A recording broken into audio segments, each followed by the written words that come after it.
Stephen, what events in your own history led you to become a behavior analyst?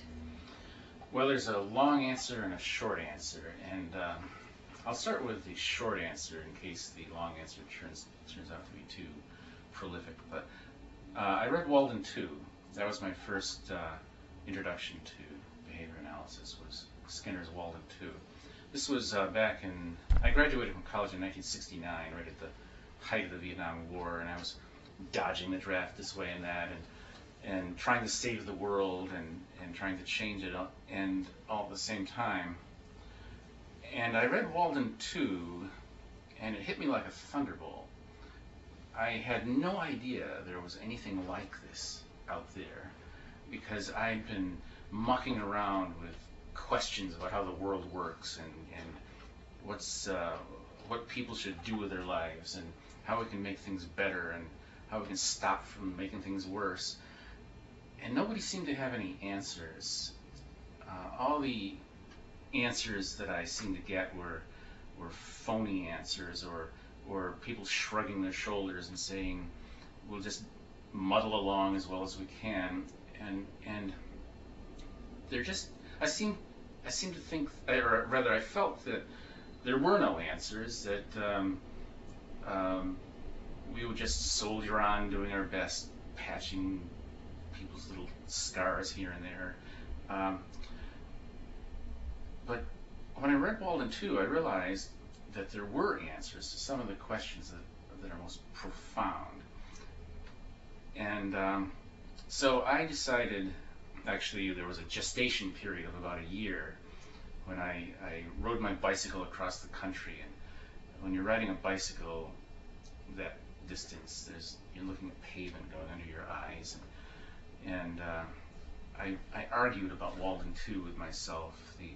The Burris side and the Fraser side were arguing with one another all the way across. By the time I got to San Francisco, I said, by gum, I've only got one life to lead, and life is a pointless little snuff in the history of the universe. Why not do something that you believe in that'll really make a difference? So I spent the next dozen years trying to start a Walden 2. So, and I still actually believe that that's good advice to anyone who wants to change the world. But in the course of doing that, I read the rest of the Skinner canon, and with every successive book,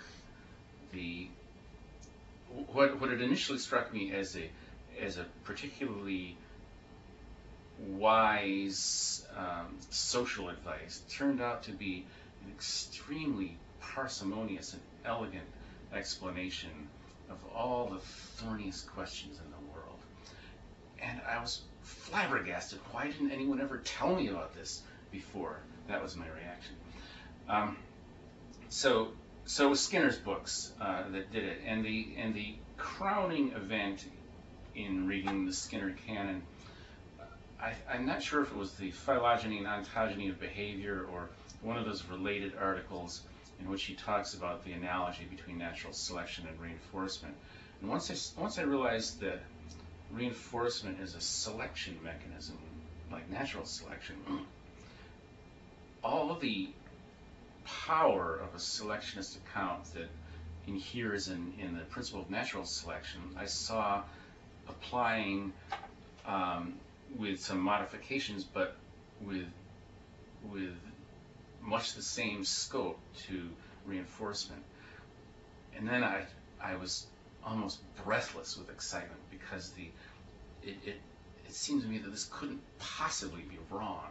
It was such an elegant explanation of adaptive complexity in phylogeny and ontogeny. And I've been a behaviorist ever since, hard-boiled, unreconstructed Skinnerian. I wouldn't take back a sentence.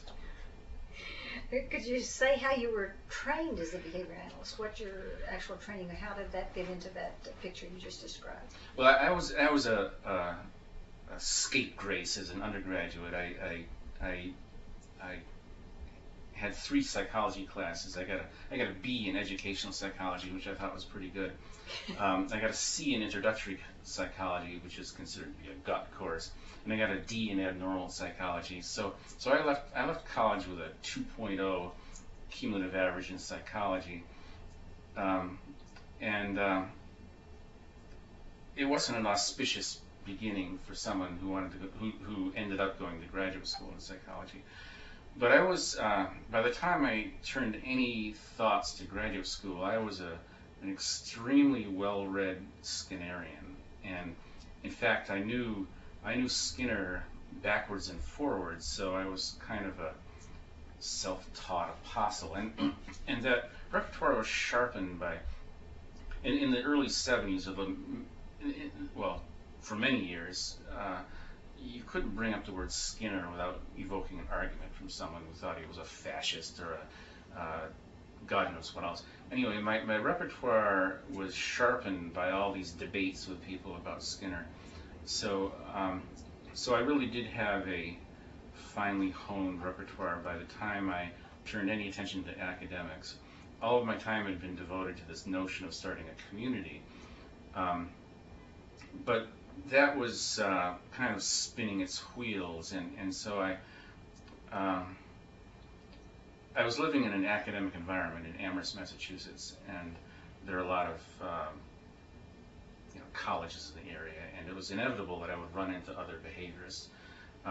The first person I ran into was Eric Carlson, who's now out in California. Eric and I turned out to have almost identical repertoires, and it was like meeting a long lost twin. At any rate, Eric was an undergraduate at UMass, and he'd just taken Beth Sulzer-Azarov's Applied Behavior Analysis curriculum, which was a 4-course, 2 courses a semester for 2 semesters, so it was a 4-course sequence in Applied Behavior Analysis.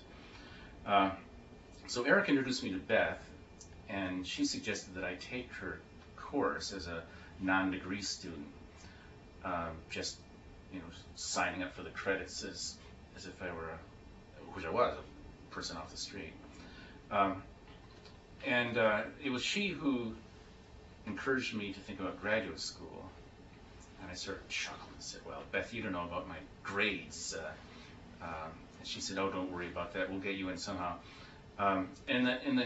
She sort of figured out that my interests weren't centrally located in applied behavior analysis. I was more interested in conceptual matters. So she steered me to a course by John Donahoe, his Learning and Behavior class taught to undergraduates. So Eric and I took that class together, and John and I hit it off pretty well because, as you can imagine, for John, teaching some 80 students, 78 of whom couldn't give a damn about behavior analysis, and having these 2 fire-breathing Skinnerians in his class, it was good for him too. So John agreed to take me as a graduate student, and I started graduate school in 1980, 11 years after I graduated with a bachelor's degree. My bachelor's degrees were in English and geology, not psychology. So I stayed in graduate school with John for as long as I could, which was 7 years. And the university kept hinting that I should get out, so I finally agreed to write up my dissertation. But I was perfectly happy in graduate school. Anyway, that's the gist of my training. But I must say, most of my training came from Skinner directly, in the books, that is. What do you consider to be your most important contributions to behavior analysis, or what would you like to be remembered for? Ooh, gosh. Well, the issue of being remembered, I really do not care to be remembered, as long as if I can push the behavior analysis further down the road. I don't care if my name isn't down there in the list of greats, but or of contributors even. I'm interested in carrying on Skinner's interpretations of complex human behavior, which he did a extraordinary job of fleshing out. But there's still so many questions that remain unanswered. And apart from Skinner, and not that behavior analysis doesn't have other people, carrying that same torch. Skinner was unashamed about trying to extend behavior analysis to all corners of human activity. I'd like to carry that on. I have an early thing I wrestled with was memory, and I feel that I actually solved that, and it's solved in the sense that brought it into a form in which it can easily be interpreted from a behavior analytic point of view. But I don't feel as though anyone had done that before, so I would say that was an important contribution.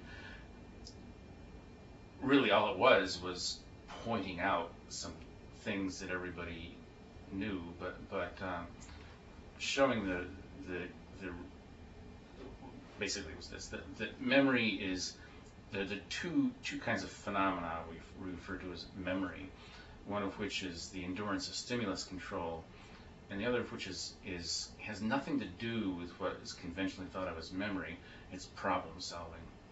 The kind of recall, what we might think of as verbal recall, when I ask you about some past event, and you sort of stroke your chin and you kind of work your way to an answer. You're not fishing around in some pool of memories. You're recreating. You're creating behavior in the present using what I call supplementary stimulus control procedures. You're working on your repertoire to evoke responses that are at present not prepotent. That is, they're not the strongest response in your repertoire. Anyway, that memory paper was obscurely published. It hasn't had a big impact, but I think that was an important contribution. I also like the 1992 paper on essentialism, which is something you and I have talked quite a bit about.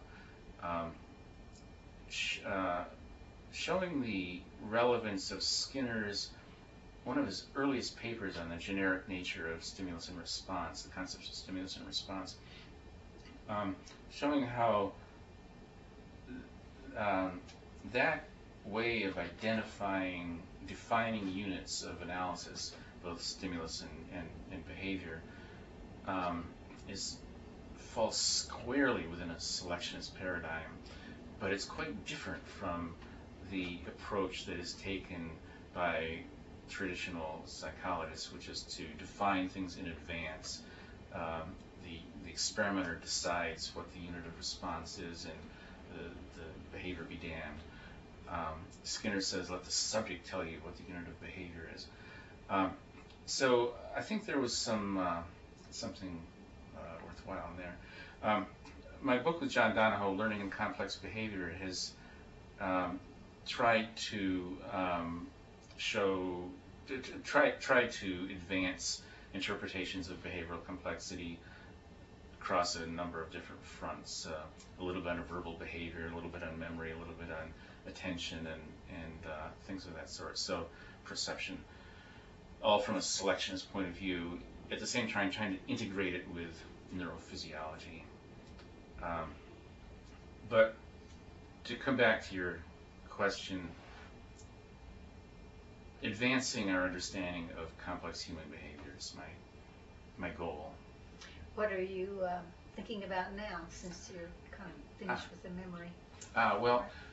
I've been messing around with language for quite a while.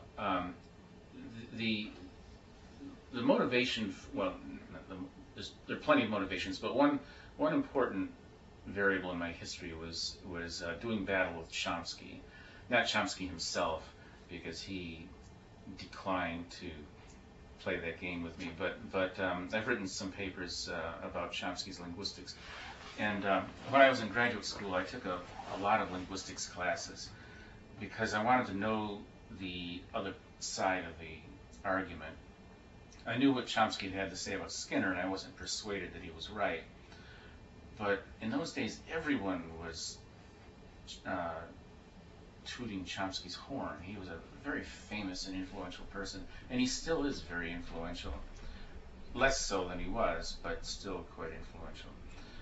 So I read up a lot on Chomsky, and I feel as though I understood and figured out what his weak spot was, and so I put that into print on several occasions, and that led me to, but that led me to realize that Chomsky had raised some formidable questions that aren't easily answered in a sort of simple, obvious way by behavior analysis.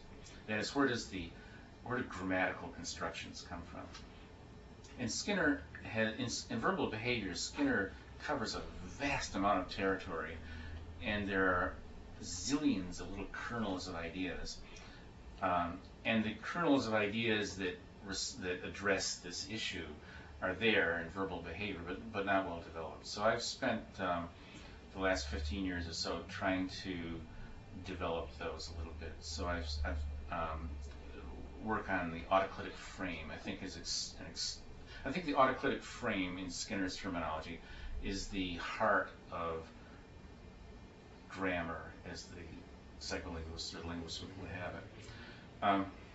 So I think we're close to having a model, if you will, of how people acquire and emit these complex verbal constructions.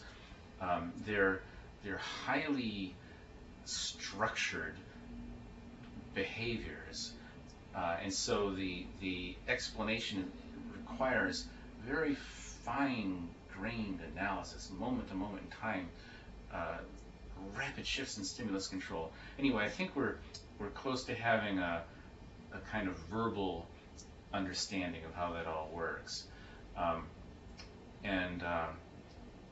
So I would like to, going from where I stand now, looking ahead, I would like to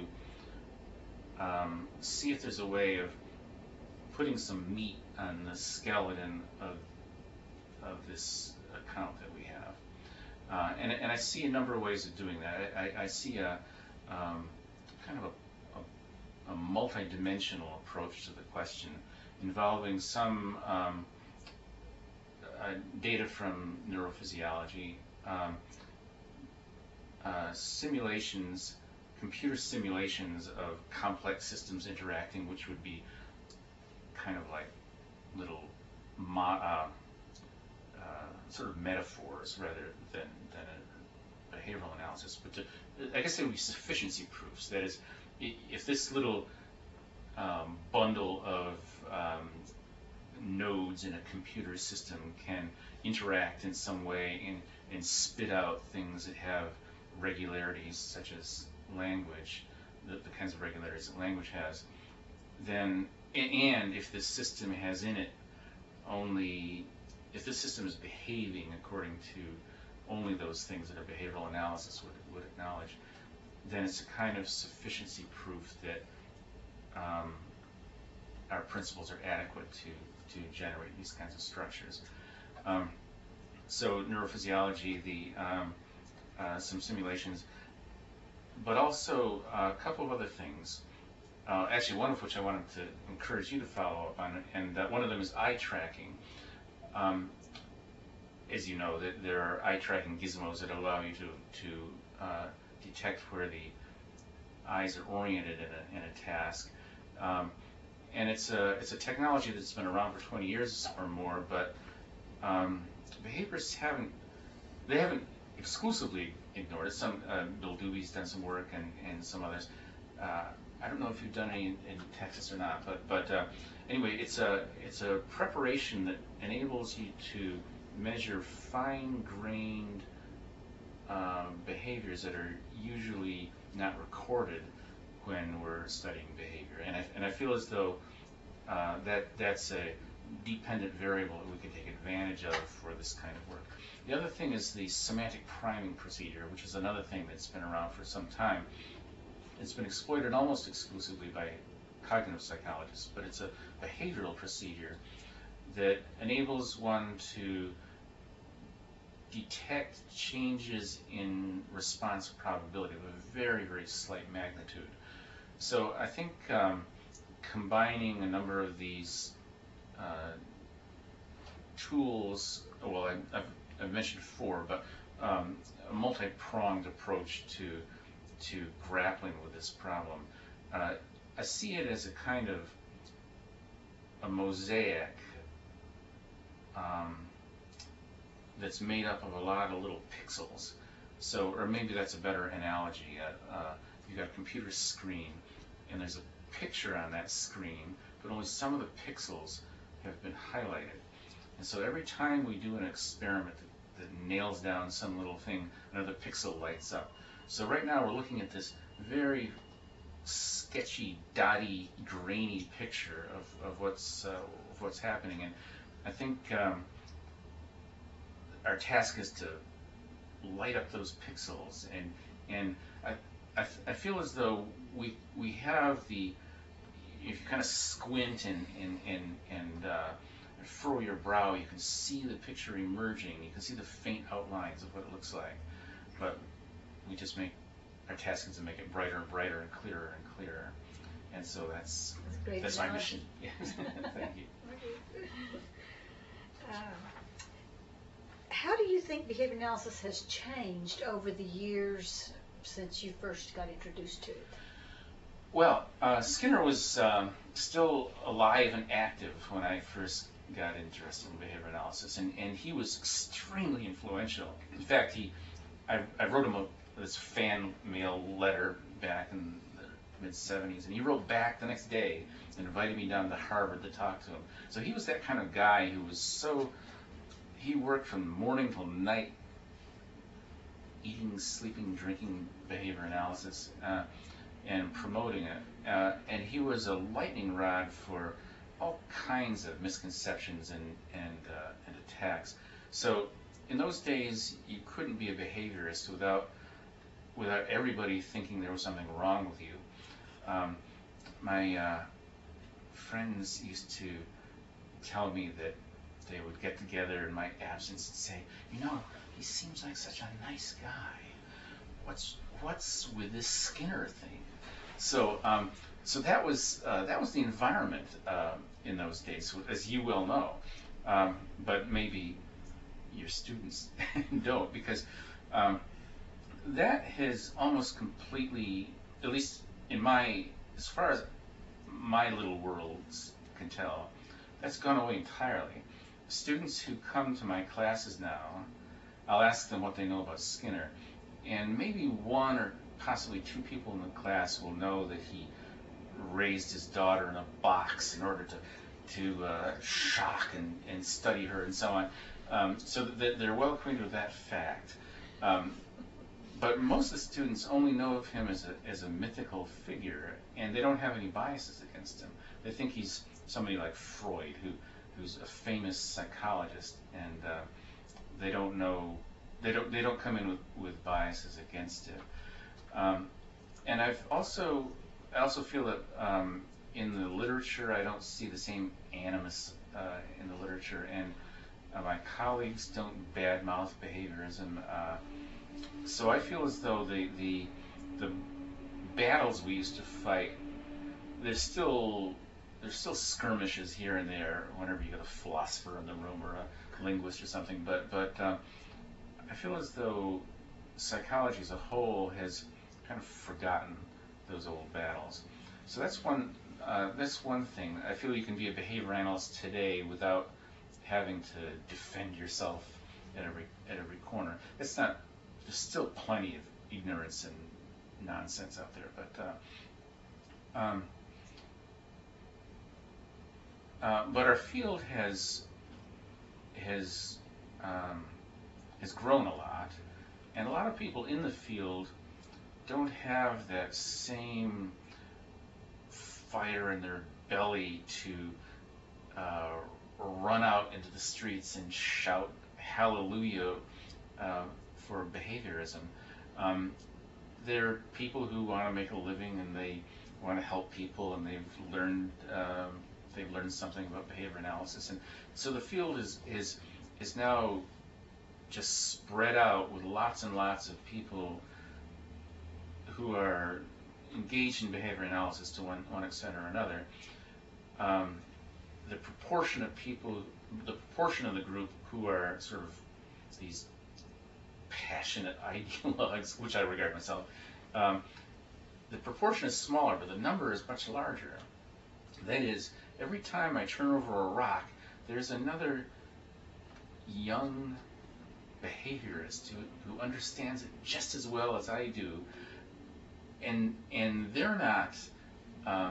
I mean, I didn't know about them. I just happened to stumble on them at a meeting, or I mean, there's one over in the corner there, and another in this corner. There are people who get it, and so I feel as though the future is very bright because there's so many people now who get it and who are going to be taking your place and my place before long. But in the whole picture is that the behavior analysis has kind of just gotten spread out over a wider area with lots of different dimensions to it, and 30 years ago I feel as though almost everyone was a clone of everyone else. Now it's a very diverse group, but there have been some very encouraging developments. And I'll just mention a few. One is the tag teaching movement.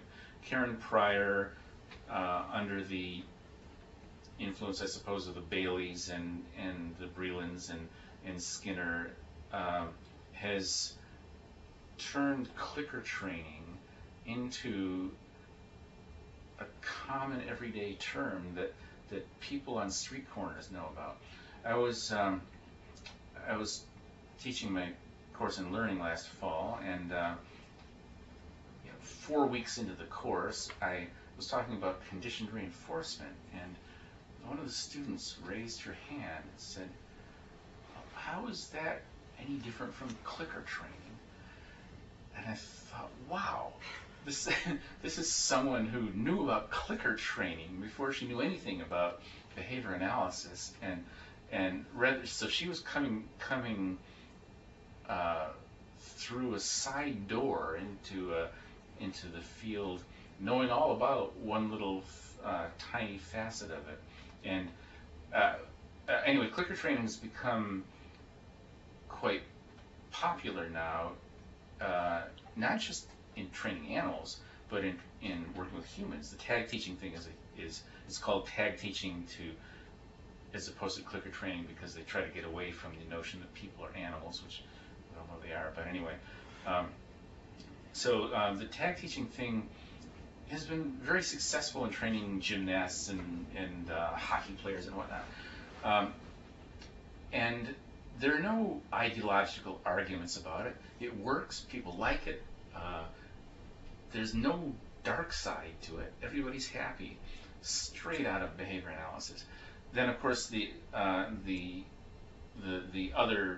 analog of that is clicker training itself, which has become more and more influential, or more and more widely adopted. Last spring, when I taught my learning class, there was a student in there who had clicker trained her parrots to do all these fabulous tricks. So she was already an enthusiastic behavior analyst simply because she had picked up one of Karen Pryor's books. Someone had bought her a parrot, so she picked up this book on parrot training. Well, then she trained her cats and her rabbits and her housemates, and so she knew nothing about the any ideology or any science per se.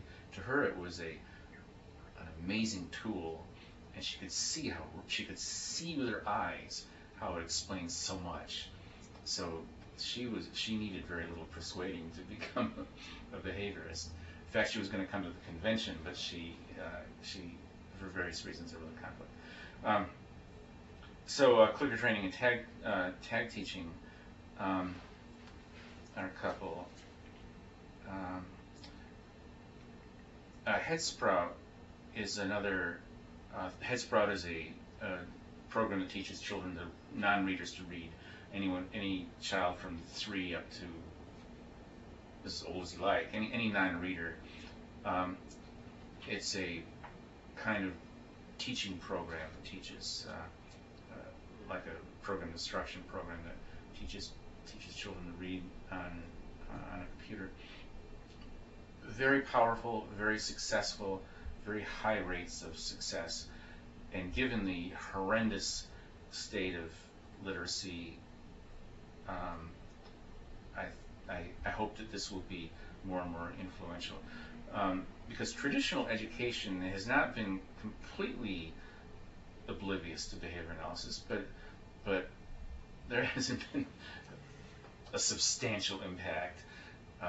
Anything that seems to well, I won't get into my high horse about it, but I'm hopeful that Headsprout will, if they're successful in if they're economically successful, so they can endure for a few years, I feel as though that's an entering wedge where behavior analysis can become more and more influential in education.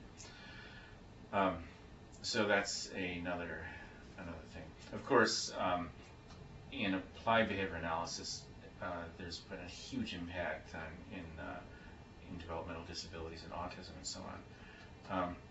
But behavior analysis has always been strong in that area. It's just in these other areas that it's becoming stronger and stronger. There was something else I wanted to say, but I can't think of it. It'll come to me again. If you think about it, Yeah. while somebody else just popping in. Is there anything in your career that you would do differently if you had to do it over again?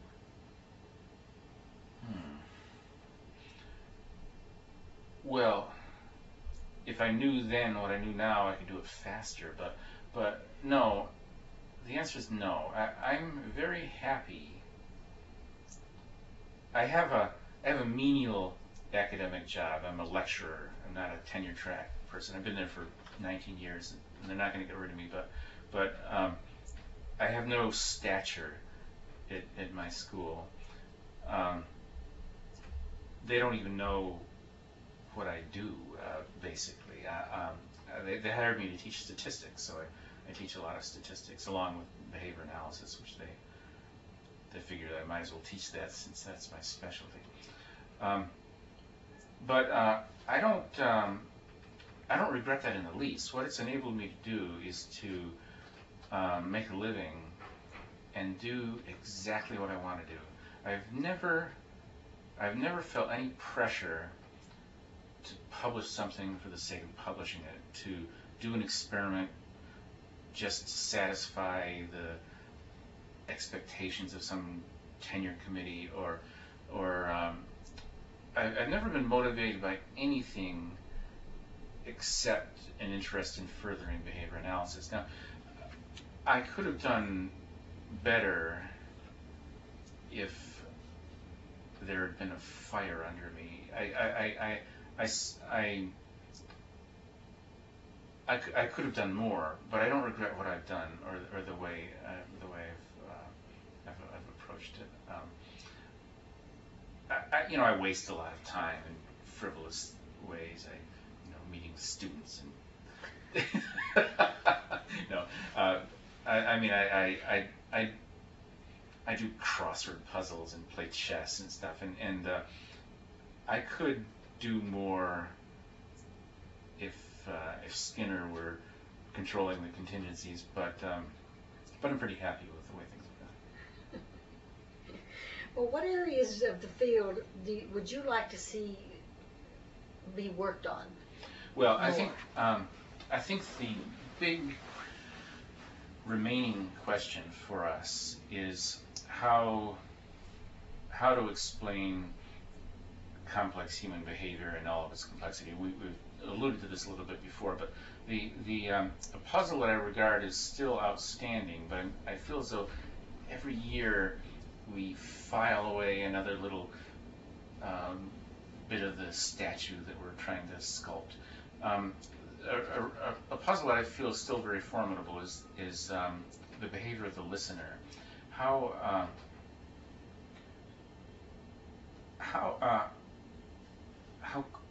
quickly and effortlessly we condition the behavior of one another.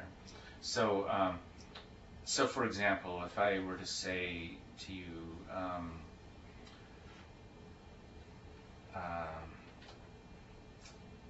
well, I've already said something to you. Do you remember? I hope you get this right because it will be a counterexample if you don't. There was a gestation period of Walden 2. It took me about a year to persuade myself that Walden 2 was right. Do you remember what I was doing in that year? Riding your bicycle across the country. Thank you. Okay, so there, I admitted some verbal behavior while riding a bicycle. Half an hour later, I ask you a question, and your behavior reveals the effect of that utterance. That is, I have modified your repertoire with respect to the way I spent my time back in the early 70s. So you now have in your repertoire a new operant, or a set of operants with respect to Palmer, Walden 2, and bicycles that wasn't there before. It happened, obviously. There's no other plausible, it's not innate. You weren't born knowing this. You didn't know it 2 hours ago. You know it now. My verbal behavior has modified your repertoire. And yet, if Daniela goes back and looks frame to frame of this video he's taking, what has your behavior been as I've spoken? What have the reinforcements been as I've spoken? How can some stimulus affect your behavior in the absence of a contingency? Well, there is behavior and there are reinforcers, but what we need to do is to say what that behavior is and what those where those reinforcers in here and how it all works together so that my verbal behavior conditions you and your verbal behavior conditions me. That is, our behaviors are modified by one another's verbal behavior in the apparent absence of contingencies of reinforcement. Now, I believe that there are contingencies of reinforcement because I have such faith in the power of that analytical tool. But if I weren't persuaded, if I weren't so thoroughly convinced that this is the mainspring of our explanations of behavior, I would be drawn to other paradigms that explain it in terms of storage. I say something and you encode it and it goes, it gets transformed by some kind of internal transformer and it gets filed away in a filing cabinet in your brain under Dave Palmer's ludicrous bicycle trip or something like that. And so when later on you're asked about it, your little homunculus goes to the file drawer that has Dave Palmer on it, cross-indexed with Walden 2 and The Lost Year, and you pull it out, and there is this little anecdote about a bicycle. Now that account, it's so appealing. It seems so adequate. It seems, by God, it's got to be something like that. There have to be little filing cabinets in the head. But there are no filing cabinets in the head. There are some neurons, some glial cells, some sacs of fluid and so on, and capillaries, and there are no filing cabinets. Well, we don't need to get off onto this tangent, but it's easy to see why traditional psychology has been seduced by storage metaphors and so on. I have no truck with the storage metaphors. Behavior is behavior in the present, and it's evoked by things that are happening in the present. And the question is, how does my behavior, my verbal behavior, and other behavior as well, but verbal behavior that is the thing that we're kind of focusing on here, how does it modify your repertoire, moment to moment in time? That's why I think, eye tracking and so on it just gets a little bit closer to the a little finer detail picture of the behavior. Oh, in addition to eye tracking and so on, EEG and EMG and TMG, all these other ways of measuring subtle behavioral responses can help us lighten up those little pixels. What do you see as the future of behavior analysis? Well, I'm unabashedly optimistic. I feel as though we are part of a world in which selection is the theme. Natural selection, reinforcement, and all the other, and cultural selection, and selection is the mechanism by which adaptive complexity evolves or emerges. So I'm perfectly persuaded that behavior analysis is sound. First of all, it draws upon principles that have been abundantly confirmed. Secondly, it occurs at the right level of analysis. It's right there at the units of a behavioral interpretation are real. They're there. They're not filing cabinets in some metaphorical library. They're behavioral events. Naturally, some of them are covert and hard to study. It doesn't mean it's easy to get at them, but anyway, they're real. So I feel as though behavior analysis is sound, and it therefore will be selected as science evolves. I'm looking far down the road, 100 years or 200 years down the road. I think everyone will be a behavior analyst, except for there's bound to be some mutations hither and yon, but I think it will just become the dominant explanation for behavioral complexity. And I know we had some sort of dark years where behavior analysis was vilified, but I feel as though that's kind of behind us. We will be known by our works. If we can continue to explain, if we can expand our explanations of these things that have been thorny for us, there really won't be anything that we can't provide a better explanation of than competing paradigms. So it's just a matter of seeing Chomsky into his grave and a few other people. I just don't think that those paradigms have in them the seeds of the future, because they're built on metaphors, they're built on quicksand. Even now, Chomsky's star has long since started to fall.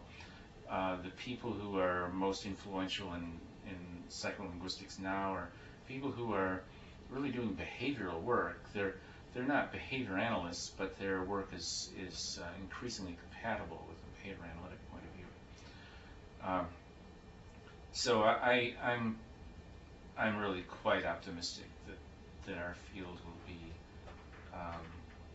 continue to grow and thrive and push our way into those darker corners, and someday be recognized as such, as evidence. This is your answer makes me think of another question, and that is, as these linguists and other people start becoming more behavioral and doing it as a other kind of a behavior analytic approach. My experience has been they frequently make a point of saying, I'm not meaning to sound like a behaviorist. Yes. I'm really not a behaviorist, Yes, you yes. know. And then they say something Yes. that we would say, Right, right. or Yeah. something very close to what we would say. Yes. Do you think they'll ever say, well, maybe I am a behaviorist?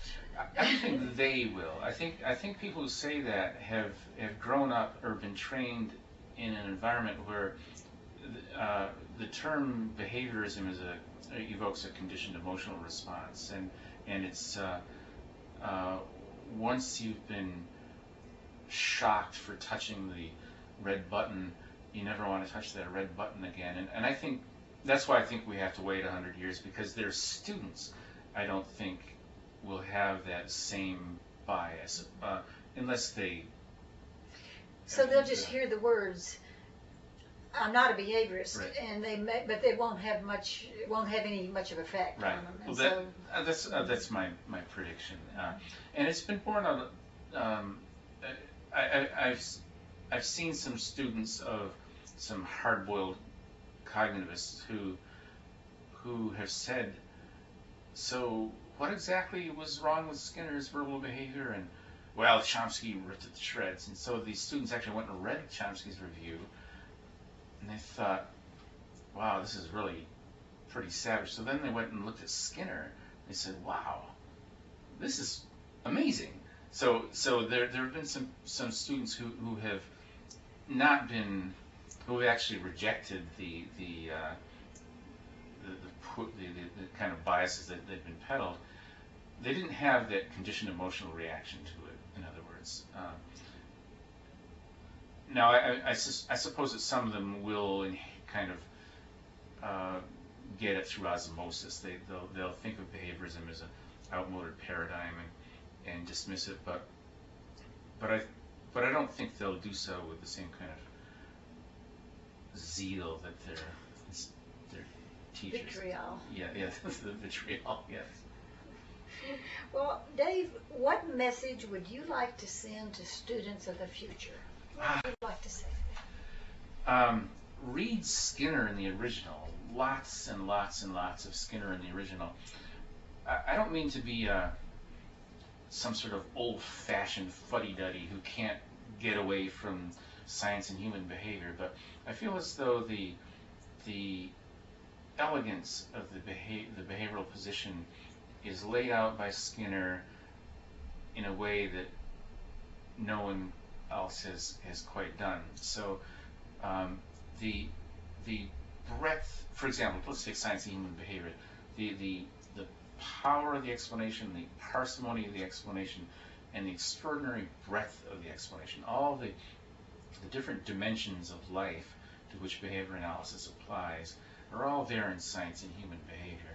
So I would encourage students to go back to that source to get that feeling of excitement that they may or may not have from seeing behavior analysis in the context of a classroom or a context of some practical application. I don't mean to discourage people from simply doing that. If someone wants to apply behavior analysis and really doesn't want to get involved in the sort of big picture, that's perfectly all right with me. But I'd whisper in their ears that they're going to sleep. Read Science and Human Behavior.